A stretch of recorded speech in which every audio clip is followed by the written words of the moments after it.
Alors, on a compris que la mutation du virus inquiétait particulièrement les autorités britanniques, d'où la fermeture des écoles. Qu'en est-il en France ? Beaucoup réclamaient ici aussi le report de la rentrée scolaire. Bonjour Victor Delande. Bonjour. Que sait-on réellement de ces contaminations chez les plus jeunes, chez nous ?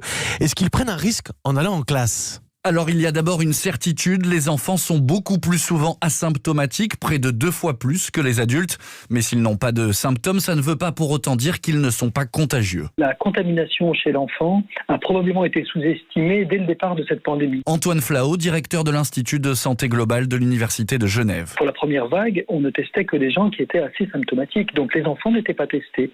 Donc quand on a commencé à tester les enfants, et on a vu ça au cours de l'été, et puis tous les rapports maintenant le montrent, les enfants sont autant porteurs que les adultes. Quand vous les mettez pendant des heures dans des classes assez bondées, pas très bien ventilées, vous créez toutes les conditions pour qu'il y ait une super propagation dans les classes. Reste que la situation entre la France et le Royaume-Uni n'a rien de comparable.